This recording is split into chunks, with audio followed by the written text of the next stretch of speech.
अस्सलामुअलैकुम दोस्तों, मैं हूं जुनैद और आप देख रहे हैं जुनैद क्रिकेट। पाकिस्तान ने सेकंड टेस्ट से पहले अपनी प्लेइंग 11 में अहम तब्दीलियां की हैं। आखिर किन प्लेयर्स को मौका मिला, कौन टीम से बाहर हुआ और पाकिस्तान मीडिया इस फैसले को किस नज़र से देख रही है, आज की वीडियो में इसी पर डिटेल से बात करेंगे। वीडियो को एंड तक जरूर देखिए। भारी दिल के साथ, अफसुर्दगी के साथ मुझे आपको खुशामदीद कहना पड़ रहा है। मैच आपने देखा होगा, कप्तान भी आपने बाबर आजम को हमने दोबारा बना लिया। क्या फर्क पड़ा है सर, कैसे हारे हम? बहुत बहुत शुक्रिया।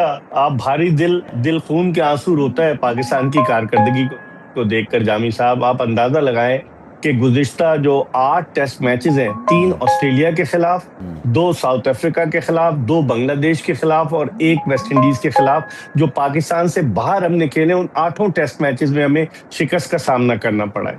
आखिर कोई तो वजह होगी, पाकिस्तान की टेस्ट टीम क्यों नहीं बन पा रही। कभी कप्तानी का म्यूजिकल चेयर गेम शुरू हो जाता है, कभी कोचेस का म्यूजिकल चेयर गेम शुरू हो जाता है, लेकिन उसके बावजूद कारकर्दगी बजाय बुलंदी की तरफ जाने के पस्ती की तरफ गामदन। इसकी बुनियादी वजह एक तो आपका टीम का सिलेक्शन प्रॉपर नहीं था। अगर आप कल जो टेस्ट मैच खत्म हुआ उस पर देखें आप कि आपके पास नंबर 6 तक सिर्फ मुस्तनद बैट्समैन थे, बाकी 5 आपके पास 4 बॉलर थे और आमिर जमाल को आप ऑलराउंडर के जुमरे में रख रहे थे। तो आप अगर हम देखें दोनों इनिंग्स में, तो इन पांचों ने मजमूई तौर पर सिर्फ 53 रन बनाए हैं। यानी कि पहली इनिंग्स और दूसरी इनिंग्स के स्कोर मिलाकर आपके टेल एंडर्स ने सिर्फ 53 रन स्कोर किए।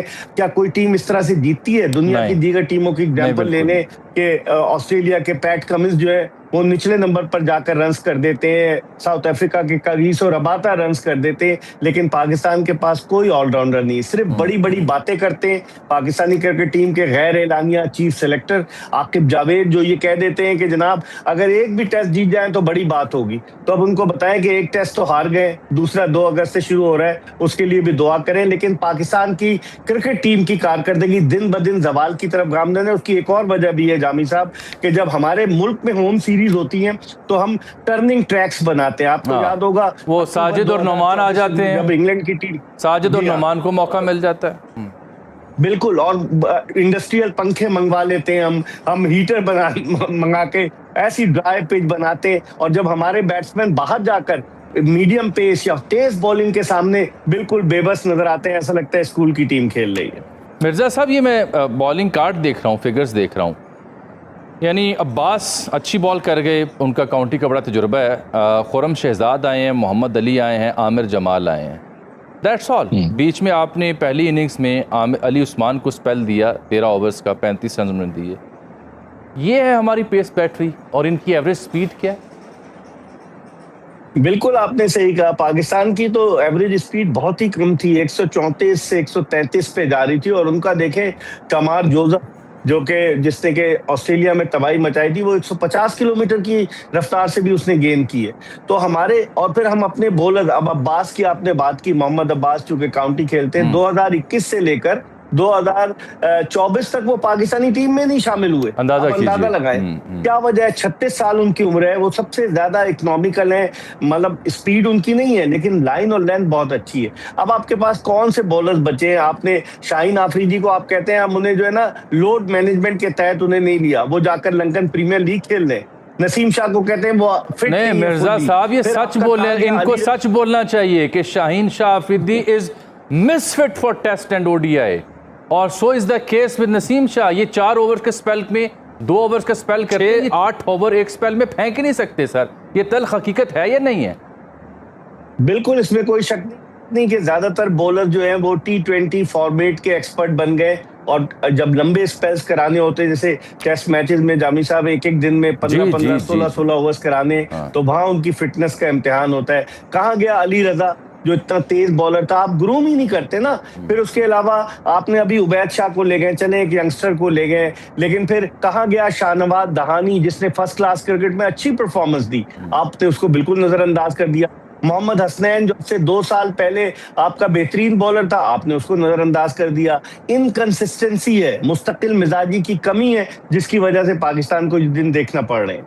तो मिर्जा साहब, ये फिर जो टेस्ट चैंपियनशिप में हम 9वें नंबर पे हैं, एक तो हमें कम मिलते हैं, इसका मतलब है ये पाकिस्तानी टीम तारीख में शायद पहली बार बॉटम पे गई है। कोई इसका नोटिस लेने वाला होगा? किसी को परवाह होगी?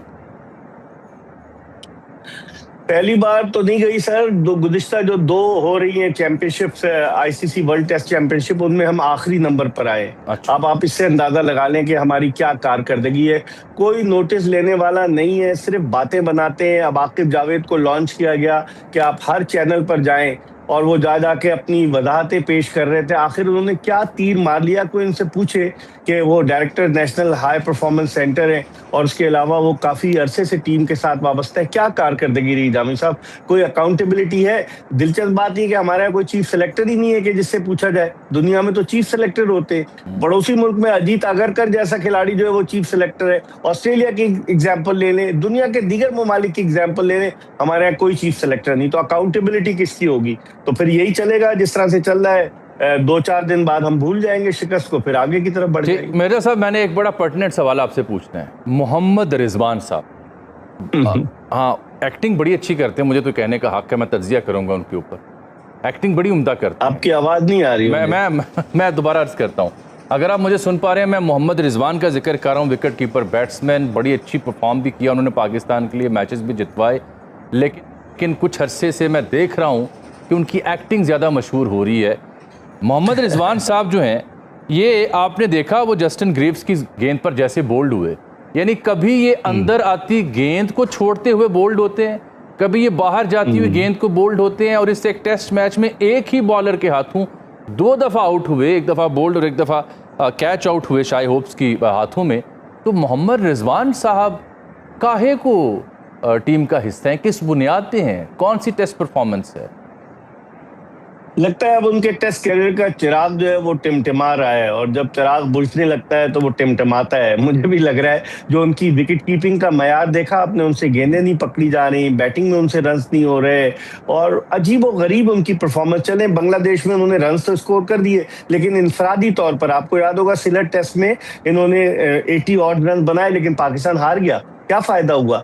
मेरे ख्याल में अब इनको चाहिए कि एक अच्छा कॉम्बिनेशन बनाए। हम माजी से सबक नहीं सीखते, हम शिकस्त से सबक नहीं सीखते, और फिर वही पुराने चेहरे वही घूम फिर कर आ जाते हैं। आखिर नए लड़के भी तो हैं, चले हार इनके साथ भी रहे ना, नए को खिलाएंगे तब भी हारेंगे ना, कोई बात नहीं। लेकिन हमें कोई फिक्र नहीं है अपनी टीम बनाने की, बस जैसे कारोबार जिंदगी चल रहा है चलता रहेगा। अच्छा, एक नुक्ता और रह गया है। देखें, हमारे पास 5 स्पेशलिस्ट बल्लेबाज, अजान Awais opener, Imamul Haq opener, 1 down पे चले गए, शान मसूद एक सेंचुरी भी जड़ी उन्होंने, फिर आ जाते हैं कप्तान बाबर आजम और फिर सलमान अली आगा। That's it. आगे विकेट कीपर शुरू हो जाता है, जिनको मैं फुल टाइम बल्लेबाज नहीं मानता, स्पेशली रिजवान को। अब नेक्स्ट जो 6 के बाद आता है आमिर जमाल और अली उस्मान, 6 और 7। इन दोनों का, मिर्जा साहब, दोनों इनिंग्स को मैं देख रहा हूँ। एक इनिंग्स में इनके रन हैं 2, दोनों के मजमूई तौर पर, एक 0 पे आउट हुए, एक 2 पे। दूसरी इनिंग में 3 का मजमू है, आमिर जमाल ने 3 किया, अली उस्मान ने 0। तो ये हमारे ऑलराउंडर्स हैं। मैंने शुरू में आपको बताया ना कि हमारे जो 5 आखिरी 5 नंबर के बैट्समैन जो है, वो दोनों इनिंग्स का मजमूई स्कोर अगर आप जमा करें तो 53 रन बनाए उन्होंने दोनों। उन 53 रन में मोहम्मद अब्बास के सेकंड इनिंग्स में 23 रन निकाल दिए, वो निकाल। बस इसके अलावा क्या है? आप इनसे पूछें कोई। और फिर आपका कप्तान सिंगल रन देकर बैट्समैन को, नए बैट्समैन को एक्सपोज कर देता है कि जाओ खेलो, मैं तो खेल ही रहा हूं। ये बहरहाल क्या कहूँ मैं, हम तो समझते थे शायद कप्तानी का मसला है, वो हल हो गया, बाबर को कप्तानी मिल गई, तो इसका मतलब बदलने से भी फर्क नहीं पड़ेगा। कुछ नहीं, जब तक टीम का कॉम्बिनेशन दुरुस्त नहीं होगा जामी साहब, उस वक्त तक कोई फर्क नहीं पड़ेगा। मैं तो ये समझता हूं कि जिस तरीके से पाकिस्तान टेस्ट क्रिकेट में जवाल की तरफ गामजन है, आपको याद होगा एक वक्त था, कुछ अरसे के लिए सही, हम दुनिया की नंबर 1 टेस्ट टीम बने थे। मिसबाउल हक को बेंच दिया था आईसीसी के उस वक्त के चीफ एग्जीक्यूटिव रिचर्डसन ने, लेकिन क्या हुआ? डेव रिचर्डसन ने, लेकिन क्या हुआ? कुछ नहीं। हमारी कारकर्दगी जवाल की तरफ गामजन है, ना हमारे पास कोई अच्छा फास्ट बॉलर है, ना हमारे पास कोई मुस्तनद बैट्समैन है कि जिनकी बुनियाद पर हम जीत सकें। वेस्ट इंडीज की टीम को देख लेना, अलजारी जोसेफ नहीं था, उसके बावजूद उन्होंने आपको हरा दिया, वो बड़ा अच्छा बॉलर है। आप उनकी टीम की कारकर्दगी देखें और हमारी टीम को देखें, जमीन आसमान का फर्क नजर। बहुत बहुत शुक्रिया। पाकिस्तान दैट हैज प्रोड्यूस्ड, हमने बहुत दफा ये सुना है नाम, और बाबर आजम के साथ ये टैग लगा है that he is one of the best that Pakistan has produced in batting. कैसे खेलता है एक प्लेयर टेल के साथ जब खेल रहा होता है, एक ऐसा मंझावा बैटर जो कि इतने सालों से पाकिस्तान टीम को सर्व कर रहा है और कप्तान हो इस वक्त, कैसे खेला जाता है, कैसे खेलता है एक बैटर यासिर? देखिए देयर इज़ नो डाउट कि there is only player in our lineup जो बैटिंग लाइनअप में जिसकी 40 से अबव एवरेज है। आप बाकियों को देखें, किसी की 40 के करीब भी नहीं है, सारे 30s में है। और हम लोग तो 30s की एवरेज में बाहर हो जाते थे टीम से कि यार नहीं, आप वापस आओ और कम बैक करके आओ, और कम बैक भी ऐसा करना है कि रन करके आए। ठीक है, जब आप लाइन में लगे होते हो तो आप 100-200 तो एटलीस्ट करते हैं, बड़े वाले 150 करते हैं, 170 करते हैं, तब आपका कम बैक होता है। टेल की जो आपने बात की, देखें वो मैं समझता हूँ कि इट डिपेंड्स ना। देखें इंजी भाई ने एक टेस्ट मैच जिताया था टेल के साथ, और मुल्तान का टेस्ट मैच था अगर आपको याद हो तो थोड़ा सा कंडीशंस में डिफरेंस था। नहीं, इंजी भाई ने कितना रेशो जो है वो फेस किया था बॉल्स को, और कितना रेशो उन्होंने अपने टेल एंडर्स को कवर अप किया था। बिल्कुल बिल्कुल, नो डाउट। और टेल एंडर्स ने भी क्या कहते हैं, अच्छा रिस्पांस दिया था। मुझे याद है उमर गुल ने 30-35 कर दिए थे, और शब्बीर ने भी की थी बैटिंग। बट देखें इस टेस्ट मैच में अगर आप देखो ना, अगर प्रैग्मेटिकली देखें, अगर आप 211 आप चेस करें, 70 for 8 हो गए आपके, ठीक है, 70 for 7 और 8 वट एवर। वहाँ पे जो उन्होंने जो सिंगल दिया, मेरे ख्याल से वो एक तो एज ए कैप्टन मैं ये समझता हूँ कि उनको ये विजुअलाइज ज़रूर करना चाहिए, हर प्लेयर को करना चाहिए कि यार इस तरह की सिचुएशन भी आ सकती है एक बैट्समैन की लाइफ में, या वो क्रिकेट खेल रहा है, आप किसी भी। एक तो पहली चीज़ है कि आप विजुअलाइज करते हो ऐसी सिचुएशन, ठीक है।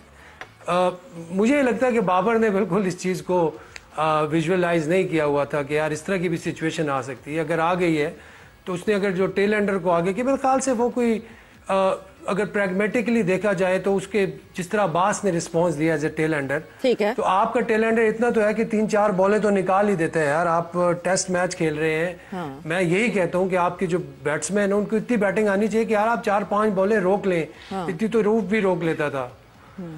नहीं, मगर एक चीज अगर मोहम्मद अली के साथ हो गई तो फिर वो आप फिर से खुर्रम के साथ भी इसी तरह, मतलब आपने एक दफा एक गलती एक इंसान ने कर दी कि हाँ जी मैं सिंगल लेके दूसरी साइड आ गया, मैंने अपनी टेल को एक्सपोज कर दिया है, मैंने अपने टेल एंडर को एक्सपोज कर दिया और उससे हिला नहीं जा रहा, वो कुछ कर नहीं पा रहा, तो मैं अगले आने वाले को तो मैं एक्सपोज करूं। इतना तो माइंडसेट इतने सालों में तो इतना मैच्योर हो जाता है ना एक खिलाड़ी, मैच्योर हो। हाँ देखें, ये थोड़े से छोटी मोटी गलतियां हैं जो इसको ठीक करनी पड़ेंगी। ये आपका जो माइंडसेट है उसको शो करता है कि यार आप लोगों का क्या माइंडसेट है, जीतने के लिए क्या माइंडसेट है। बट उस वक्त मेरे ख्याल से उनके जहन में ये था कि यार अब तो पानी जो है सर से गुजर चुका है। बट अगर हमने आखिर में देखा क्रिकेट जो है, आई डोंट नो, ये मैं नहीं कह सकता वो ये सोच रहा था कि नहीं सोच सकता, लेकिन मैं ये समझता हूँ कि क्रिकेट जो है ना, आप उसमें कोई हतमी फैसला नहीं होता, आप प्रिसाइजली ये नहीं कह सकते कि ये हो गया है। Cricket is very funny game. और आखिरी विकेट पे भी यकीन करें जब अब्बास खेल रहा था तो आई हैड सम होप कि पाकिस्तान यहाँ से भी टर्न अराउंड कर सकता है, क्योंकि इट्स वेरी क्रिकेट आपके पास बल्ला हाथ में है। बट प्रैग्मेटिकली देखें वो पिच जो है वो उस तरह फेवर नहीं कर रही थी बैट्समैन को, और हम लोग ने जो गलतियां की हम लोगों ने, ठीक है, मैं ये समझता हूँ कि कुछ टॉकिंग पॉइंट्स हैं इस टेस्ट मैच में। जिस तरह हम लोग 154 for 1 थे, और वहां से आप कहते हैं कि यार आपकी ऑल आउट हम कितने पे हुए, 38 रन्स में हमने 7 विकेटें गंवाई, 7 विकेटें गंवाई। वो एक मेरे ख्याल से एक टर्निंग पॉइंट भी और टॉकिंग पॉइंट भी है कि हम किस तरह Shan Masood, no doubt, all praise to him, बहुत अच्छी इनिंग खेली है उन्होंने।